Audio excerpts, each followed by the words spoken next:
Kayla Levin is a brain hacker, podcaster, and life coach for married Jewish women. She is the host of the popular podcast How to Glow and lives in Ramat Beit Shemesh, Israel, with her husband, who happens to be me, and 5 children. Kayla uses a combination of mindset coaching, modern relationship research, a deep understanding of how our brains are wired, and most importantly, wisdom from Torah sources. Today, we'll explore the journey she took to finding this unique career. Welcome to Realizing Potential, where we explore self-actualization through the journeys, perspectives, and transformative insights of Jewish leaders across the globe. Hi, Kayla Levin. Welcome to Realizing Potential. It's so nice to have you in the studio. Kayla Levin is my wife, and I'm very excited to have her today. And we're going to start off because I'd really love for you to tell the audience who you are and what you do today. Okay. I'm Kayla Levin. I'm married to this guy. We have 5 kids. And for work, I am a life coach for married Jewish women. Awesome. That's most of what I do. And when we met back at NYU, we were both involved in various different organizations on campus, Jewish organizations. We actually met through those Jewish organizations, and one of them was MEOR that we were very involved in. She actually got me involved in MEOR in the first place. So let's maybe go back to the beginning and talk about the journey prior to you coaching. Okay. What did that look like? Okay, so from NYU. So when I went to NYU for the drama school, because it's a phenomenal drama school, and that's what I had been doing and was planning on doing professionally. And then honestly didn't really even know that they had such a robust Jewish campus life. But when I got there, I was really excited to find out how much there was. And I kind of just, as much as I could, I got involved. Now, acting, like a lot of Friday nights and Saturday are like your prime time for shows and performances. So I missed a lot, but whenever I was available, I was showing up and getting involved. So the kind of plot twist that I didn't expect was that by the time I graduated, and I had been acting since I was really little, I found that like all the passion that I had for theater and acting and film was just totally overshadowed by the amount of passion that I had and the amount of meaning I was finding from the Jewish learning, which wasn't even like what I was there for or the degree I was getting, right? It was all extracurricular. Yeah. So by the time I graduated, I was kind of in this conundrum where on the one hand, I was finally starting to get some real exciting movement in my years of investing in this career. And on the other hand, I was no longer excited to follow through on any of those opportunities, which was interesting because the way it came out when I think back was I remember just being so frustrated with myself that like I wouldn't get around to like copying my resume, and I wouldn't do, and I kept like, what is wrong with me? Am I so lazy? And in retrospect, it's so clear to me that I was so conflicted about, like it just wasn't motivated anymore. So fortunately, before you go on, was that hard for you? Like it was so a part of your identity? So at that point, it wasn't even so much a conflict in that I didn't see a conflict between my Jewish life and my acting life so much. It was more just that I knew what a job as an actor looked like. I knew what a career like that would look like. There wasn't a career for, I care a lot about my Jewish identity, so like, I didn't really, it didn't replace it. It just kind of became a lot more important to me. And so it kind of put, I guess one way to put it is that I think that the experiences that I had in the world of art until that point had really been the most spiritual experiences that I'd had as a person. And now I had experiences that were like, just blew it out of the water. And I am like that's a very, very big part of who I am and who I've always been. And so now all of a sudden it was just kind of this reckoning of like, where do I put my time and energy? And, if Friday night is Shabbat, but it's also a play, like, do I want to audition for that play? If it's going to mean that forever, however long that play's going, I'm not keeping Shabbat. Like I just sort of in that place. And actually the sort of big light came out for me because there was we had been talking at this point about spending a year in Israel. And for me, I had not had, I knew that my relationship with Israel was sorely lacking. It wasn't something that I grew up with.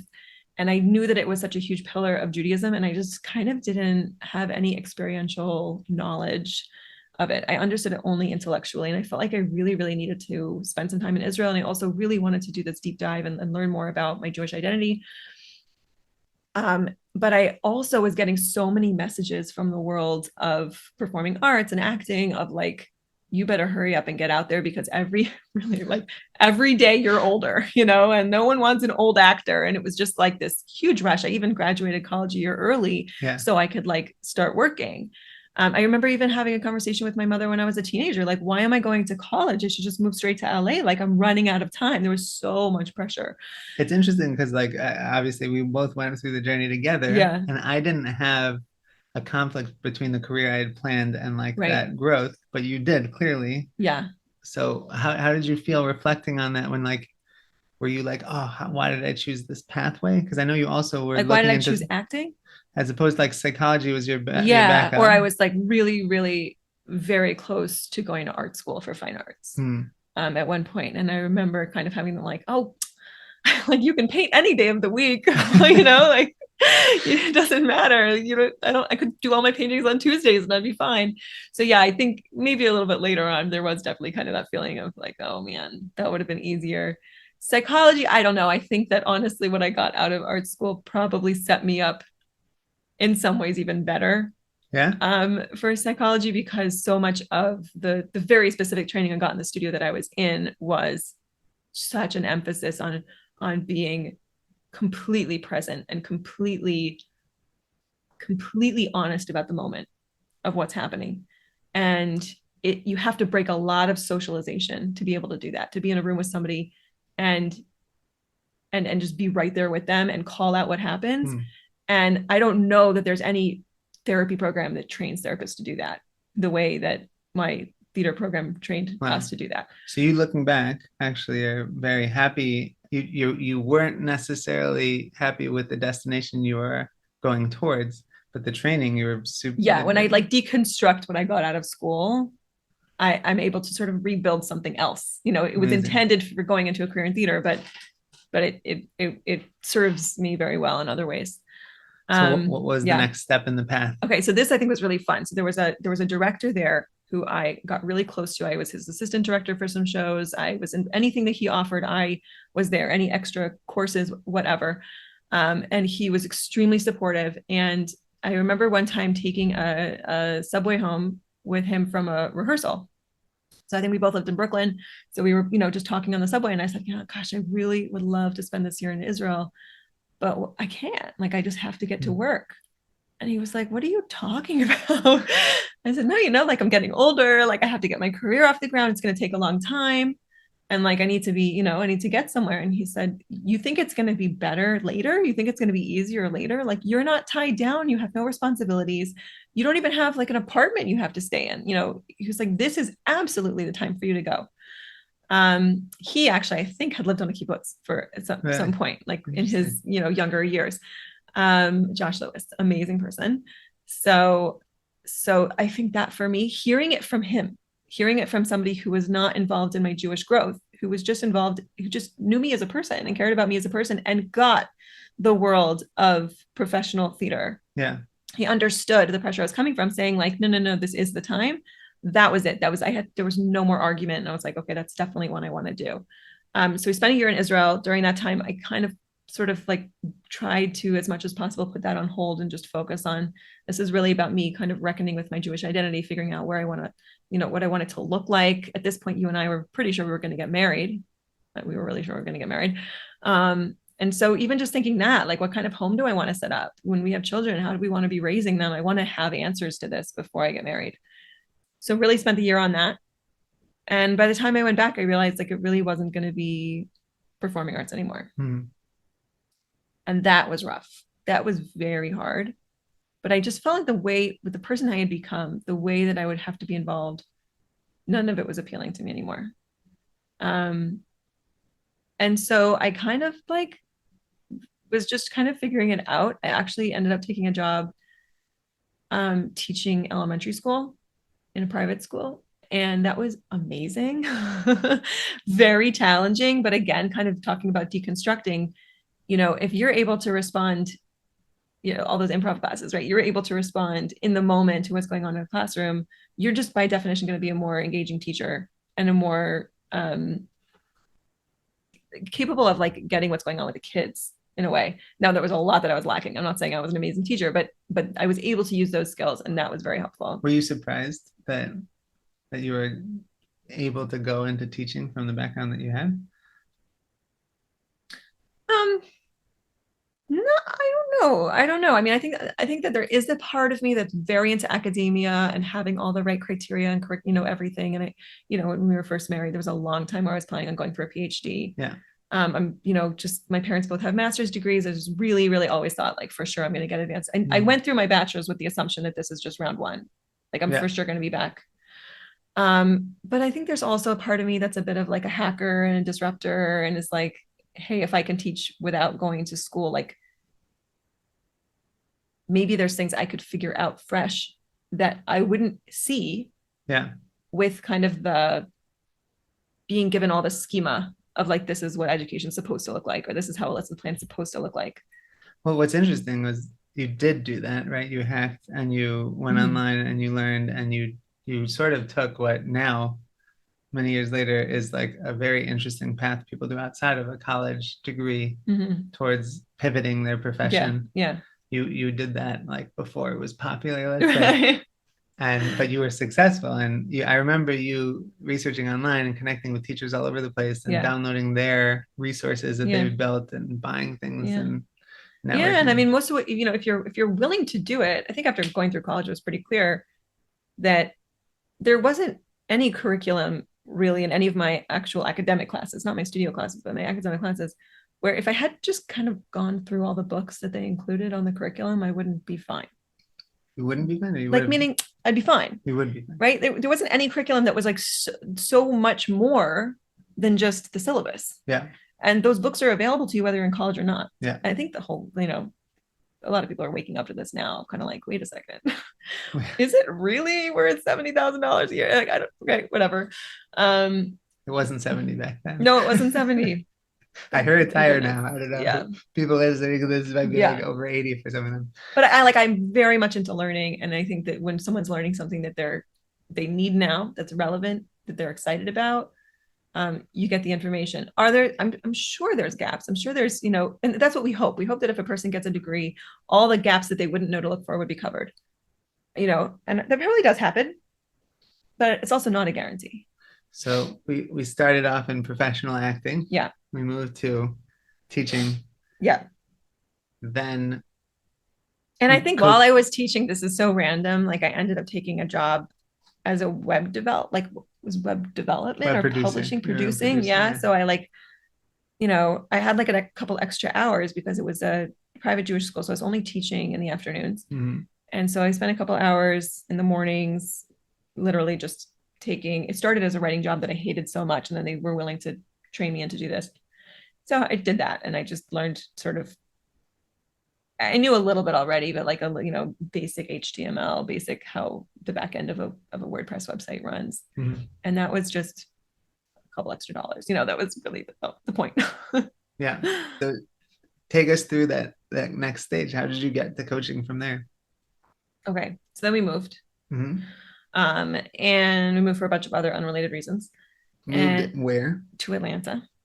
Awesome. Atlanta. And we had one kid at that point. And a cat. Awesome Medina. Awesome Atlanta. The cat didn't quite make it. The cat lived. It just didn't stay with us the whole move. So fine.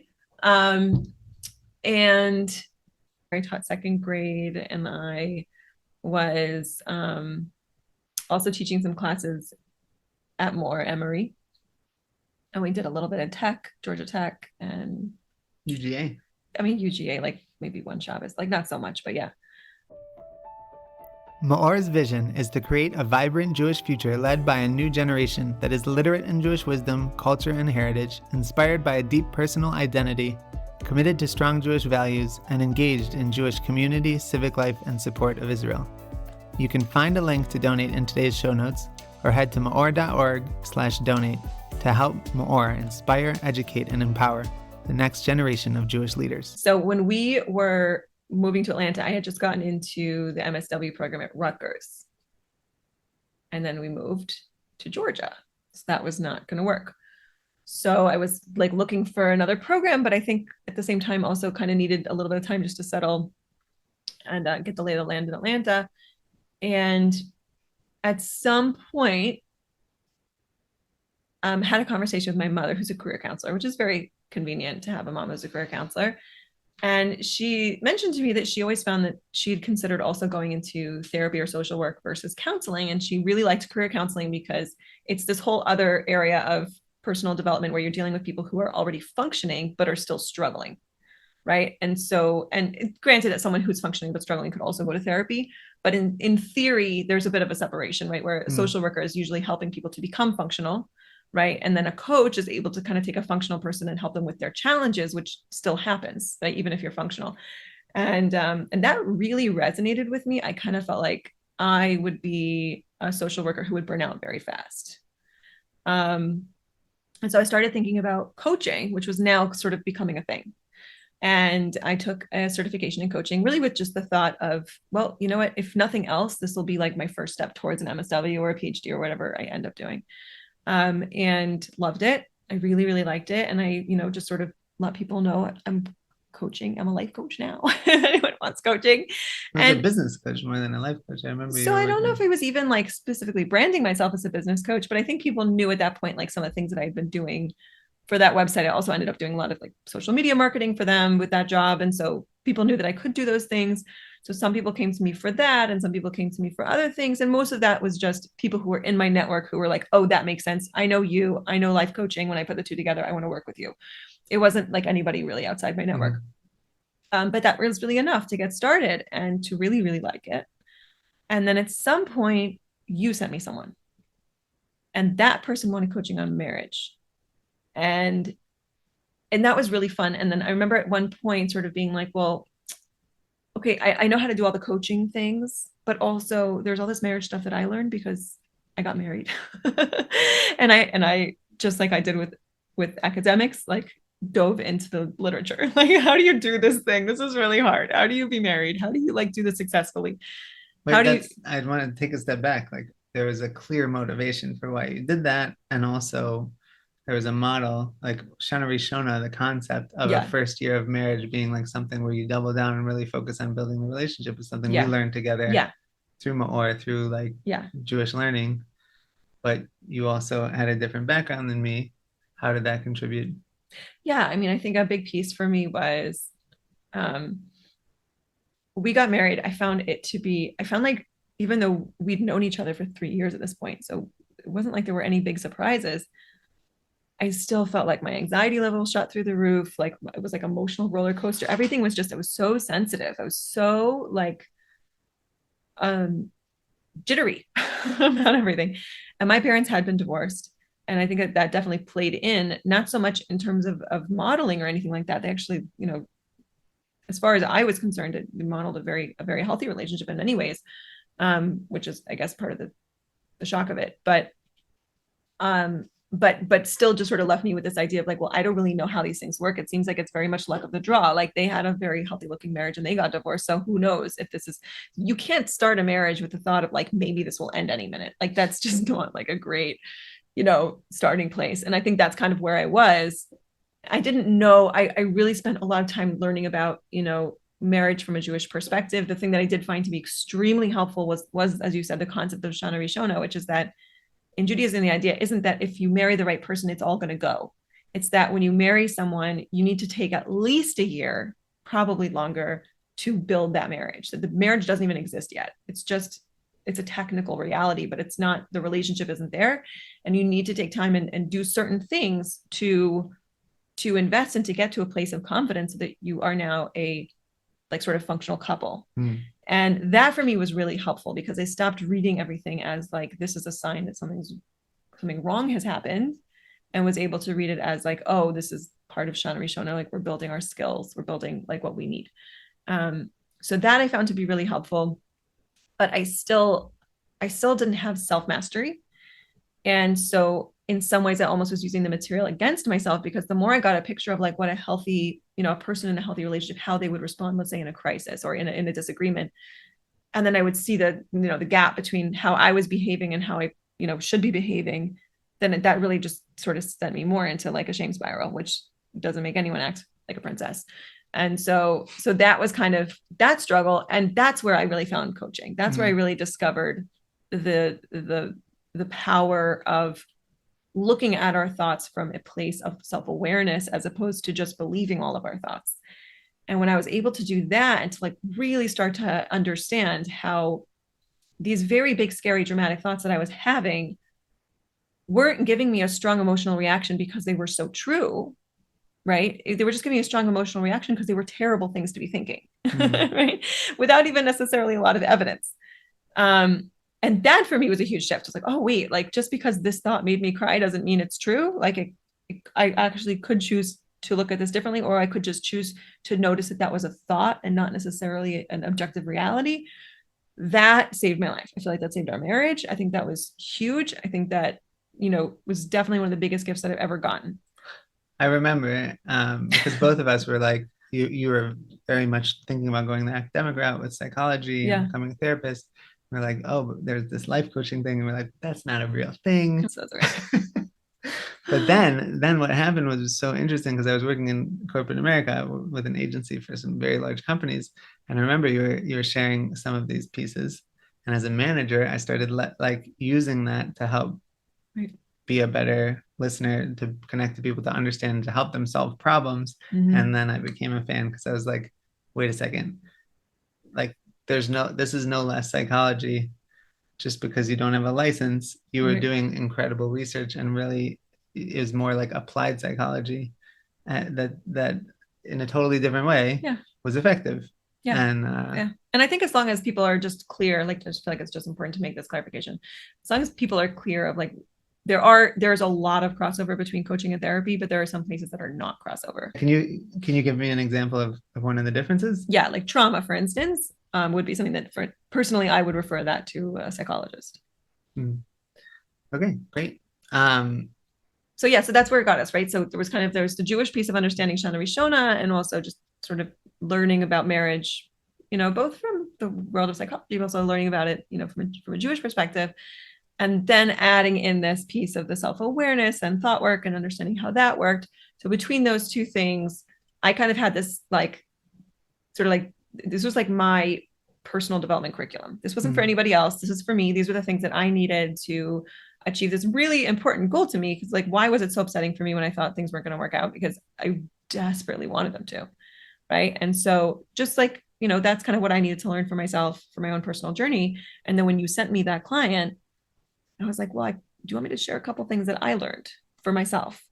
So we kind of like moved, I wouldn't say necessarily out of coaching, but out of the way that I'd been trained as a coach. And I just shared some information, and she was like, this is life-changing. Are you serious? Like, wait, tell me more. She wanted more and more and more. And then I realized like it's not just me. I'm not the only person who found this material to be life-changing. Like this is material that a lot of people go into marriage just not knowing. And so then that developed itself into a course, which was going to be specifically a course for newly married women whose parents were divorced. Then I got all this feedback from people saying, look, my parents should have been divorced, or my parents weren't divorced, but like I still feel like I need it and I really want to hear it. And then you encouraged me to start a podcast. So we had a podcast, First Year Married.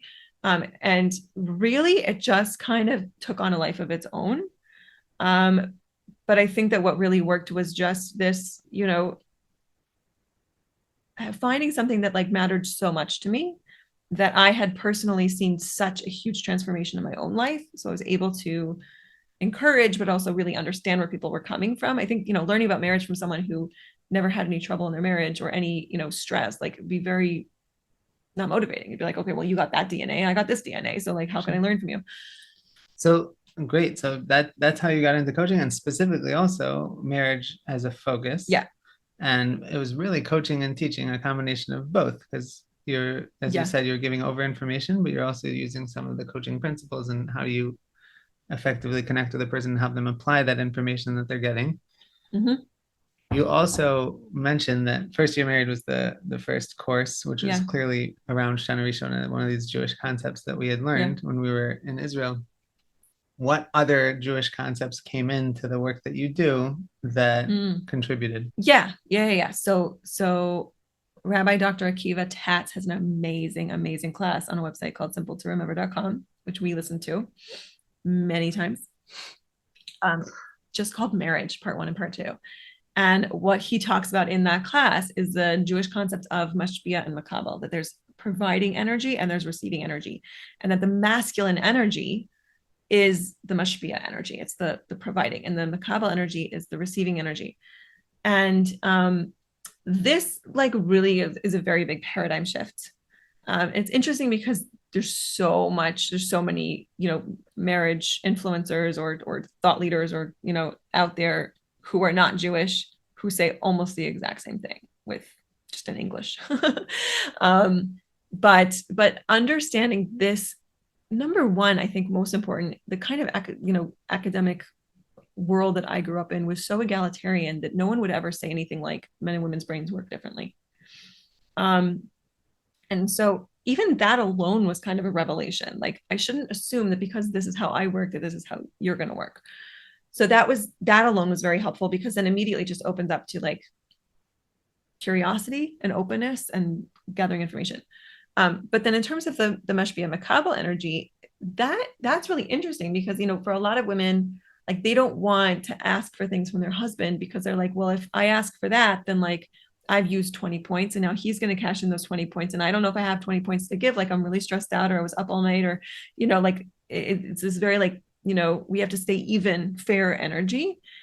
And that doesn't work for mashpia. A man who's a provider, who's a giver, is energized by giving, right? He's not like hoarding his points. He's like, I found a way to give to you that's going to work, that's going to make you happy. Amazing. It's a win and it's energizing.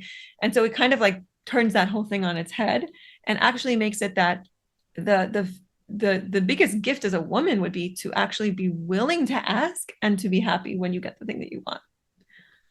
That's not a paradigm I came in with. And that is definitely something I learned from. Amazing. I know you have 200 podcasts worth of amazing other ideas we will go through, but thank you for sharing that, because it's a very powerful one. So going into the business now, you're a business owner. You've been running it for a number of years, and it's grown to a program and different things. But whether it's as a female business owner or just as a business owner that's growing a business, has people working for them, what have your biggest challenges been? I would say number one was visibility. That was the hardest in the beginning, when the podcast started taking off and all of a sudden we're seeing these like massive numbers of downloads and you're like so excited and I'm like throwing up in the other room, I don't even think that that's for me particularly like a socialization thing. I think that's really just a personality thing. That was not something. It's so funny because as an actor, I performed in front of so many people. But I always felt like I had a character to hide behind. And so this was a little bit different. This was something that was like much more part of who I was, that I was offering. So that was very challenging for me. It was just sort of being willing. I had a lot of coaching the whole time that I was, and then the next really big challenge that I had was pricing, was being willing to charge what the market was demanding for my coaching. I worked with a business coach at one point, and one of the calls, she's like, if your wait list is 5 months long, it's time to double your prices. And I was like, but then people are going to be paying me double my prices. She's like, yeah, that's just how it works in business. And what did that lead to? Because I remember I was pushing you to do the same, and there was a reason for that. Why did it help a business to raise prices? It's not just called price gouging. Like, what did it allow you to do? Well, I think what happened really was that then it was really the incentive for the Glow community to launch, right? Yeah. Because then at some point it was like, I'm not accessible to everybody. And so but I want to be. And so what do I do? So number one, for a long time, it was, okay, well, 200 episodes, I am accessible for free. All this information, I'm not hoarding it. But then even to take it to the next level, early on in my coaching journey, I had found another coach who's actually not Jewish. And she had like a community for her religious community, but they talked a lot about just being a good person and handling parenting and marriage and starting a business or dealing with your boss or whatever. And I was like, oh my gosh, it would be so cool if I could offer this inside the Jewish community. And so that's what we ended up doing, is launching the Glow community. Yeah, meaning it freed you up. Like, I thought it was such an interesting thing as a business owner. Yeah. You're max capacity. So it's like, okay, we could keep going like this. Yeah. Or we could increase the prices, appreciate the value of your time, and then leverage that time to make a bigger impact, which is what you ended up doing. And yeah. Worked. And I think it took me, I remember having this like shift of like, because the goal until then had always been to get that full schedule. Like when I'm fully booked, that means I'm making, you know, yeah. And when I doubled my prices, I remember saying to her, like, but then what if like only half the people, what if I'm only coaching half the time? She's like, but then you'll still be making the same amount of money because they're paying twice as much. It's like, oh, yeah, now you can got it. And then that enabled me to do other things. Yeah. Yeah, exactly. Now people had access. The thing you wanted was that people who couldn't afford one-on-one coaching had some access and could do the work. And you built that, which is awesome. Okay, we have to jump into the 3D questions. Oh, okay, great. So, okay, the first one is, what is your favorite piece of Jewish wisdom that's guided you in life? So the one that I connected to, I think the most deeply, that I come back to the most frequently, is the idea of the pros door, right? Which is the entry hall. So Rav Dessler, I don't know if it's Rav Dessler speaks about it, but the idea being that our physical earthly existence, really it's you know, there's that phrase, you're not a human being having a spiritual experience, you're a spiritual being having a human experience. I'll explain why this is powerful for me, but the idea is that, you know, this lifetime is kind of an entryway. What do we do in an entryway? We check the mirror, we make sure that our, you know, hair looks okay, there's nothing in our teeth, like we get ourselves ready to walk into like the grand ballroom. And the idea is that as a soul, we're here in this world really just as a preparation for something bigger. For me, this like puts everything into perspective, because if my biggest goal is this life, if this life is like the end of the story, then it's really just about like sucking as much as I can out. And I think to become a truly altruistic person, very hard to do if I don't see beyond that, if I don't see myself as a soul as opposed to just a person with this many years on the planet. Amazing. Okay, beautiful. Really interesting. So what's the second one? What's the best piece of advice that you've ever been given? I can think of two, and they both come from my mother, but maybe I'll do one that I think is probably more relevant. So as a career counselor, she worked with a lot of people who were in career transition. And one of the things that she would say is that you don't have to figure out the whole thing. You just have to just follow the right next step. And I think this is true in everything. I think it's true in relationships, in developing friendships, in personal growth, in physical health, spiritual growth. Like we try to zoom out and figure out like, well, I want to get here, so here's what I have to do. And I think we're very much trained to do that. But really, when it comes down to it, if I just make a series of good decisions, I'm going to end up where I need to be.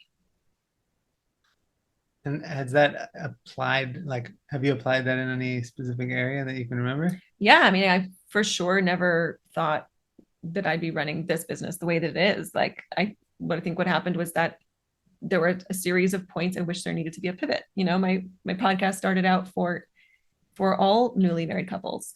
And at a certain point, it became clear that I was getting a lot of listens from the Jewish community, and specifically the religious Jewish community, which deals with very, very different problems in their first years of marriage. And so then there was like this pivot moment of like, okay, well, I really have to choose. I can't really create one podcast for both communities. And that landed me here. And then that landed me here. And, you know, and I think just, I mean, if you tried to figure it all out from the beginning, you might have not gotten the result that was actually better. Yeah, or like you're trying to force something that's maybe not even natural in that moment. And I think a person could go crazy trying to think like, well, is this the career that I want to be in for the next 30 years? Well, most people are not in one career for 30 years anymore. Yeah. And so maybe just think about like what makes sense for me for the next 4 years or the next 6 months, honestly, if that's the only decision that's in front of you at the moment. Yeah. And just knowing that, like, making those good decisions. And I, from a Jewish perspective, Rabbi Dusser speaks about the idea of we have a choice box, and all we're ever asked to do is just in that moment, whatever is our place where it's a free will decision, are we choosing the thing that's the right choice? All of our spiritual growth just needs to come down to making a series of correct choices, of right choices. I remember talking to you about this because both your career and our move to Israel were not possible in the dynamics that existed at the beginning of our marriage, where we just kept going back, asking advice from mentors. And every year things just shifted until all of a sudden working on the internet was a normal thing. And you're like, it was a completely different world, which we could never have planned because we couldn't see that world was going to be available 10 years later. Right. Okay, last one. Okay. What do you think is the key to realizing your potential? I mean, maybe this is redundant to some people. I think I would have needed to hear this at some point, which is that realizing your potential never comes from sacrificing your inherent goodness or morality.